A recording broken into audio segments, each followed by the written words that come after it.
오늘 함께 묵상하실 말씀은 로마서 12장 16절 말씀과 신명기 8장 16절 말씀입니다. 서로 마음을 같이 하며 높은 데 마음을 두지 말고 도리어 낮은 데 처하며 스스로 지혜 있는 채 말라. 내 열조도 알지 못하던 만나를 광야에서 내게 먹이셨나니 이는 다 너를 낮추시며 너를 시험하사 마침내 내게 복을 주려 하심이었느니라. 출애굽 이후 하나님은 자신의 백성들을 가나안 땅이 아닌 광야로 인도하셨습니다. 출애굽 이후 가나안까지는 10하루길이면 갈 수 있는 여정이었습니다. 그러나 하나님은 자신의 백성들을 40년 동안 광야에서 머물게 하셨습니다. 하늘에서 비 한 방울 내리지 않고 어떤 농사도 지을 수 없는 척박한 땅에서 하늘을 열어서 만나를 내려주시고 반석을 깨뜨리셔서 생수를 주셨습니다. 그리고 낮에는 구름 기둥으로 밤에는 불 기둥으로 그들을 보호하시고 인도하셨습니다. 하나님께서 그렇게 하신 것은 백성들의 마음을 낮추시기 위함이었습니다. 육신으로 택한 이스라엘 백성들이 광야를 지났듯이 주님의 피로 구속함을 입은 하늘의 친 백성들인 우리 또한 이 세상이라는 광야를 지나고 있습니다. 하나님이 약속하신 땅은 오직 하나님의 은혜로만 들어갈 수 있는 곳입니다. 하나님과 사람 앞에 마음이 낮아지지 않은 사람은 결코 하나님의 은혜를 받을 수 없고 약속의 땅에도 거할 수 없음을 하나님은 아셨기 때문입니다.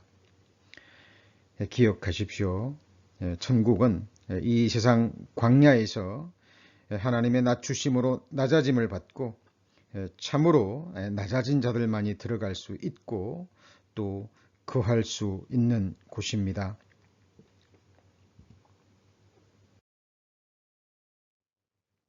하나님 우리를 낮추시는 또 하나의 이유는 낮아진 자들이 낮은 곳에서만 경험할 수 있는 하나님의 놀라운 은혜가 있기 때문입니다.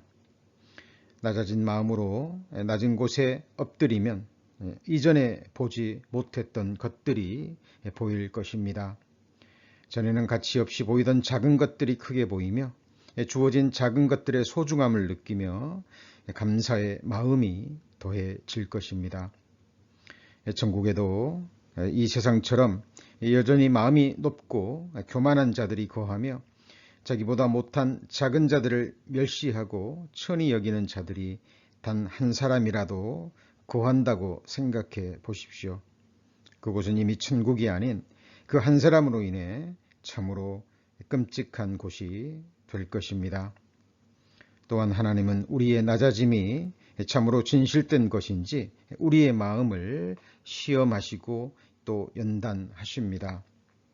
광야의 시험과 연단을 통해 마음이 깨어지고 부서진 자들, 그러므로 그 마음이 가난하고 온유하고 겸손한 자들에게 마침내 하늘의 영원한 축복이 주어질 것입니다. 이스라엘 백성들이 광야를 지나듯 우리도 지금 이 세상 광야를 지나고 있습니다.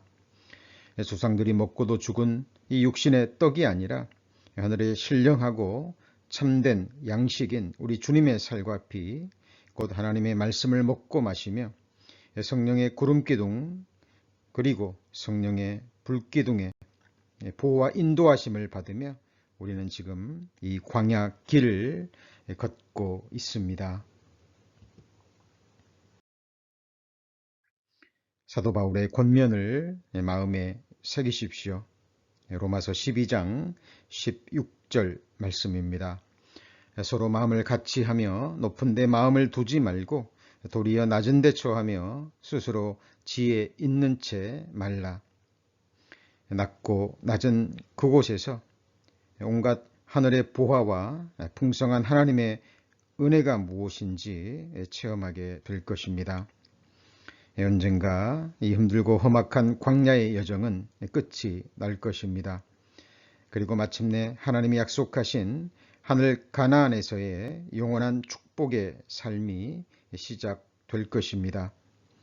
우리 주님께서 내려가신 그 자리, 더 이상 내려갈 곳이 없는 그 자리를 사모하리라 만큼 그렇게 낮아진 자들이기에 그곳에서의 삶은 하나님의 은혜로 서로가 서로를 영원히 사랑하고 섬기는 아름답고 복된 삶이 될 것입니다. 은혜의 하루가 또 시작되었습니다. 오늘도 천국에서의 복된 삶을 소망하며 이 거칠고 험한 광야에서 하나님이 허락하시는 시험과 연단을 기쁨으로 받는 복된 하루 되시기를 기도드립니다. 주의 이름으로 축복하고 축복합니다. 아멘.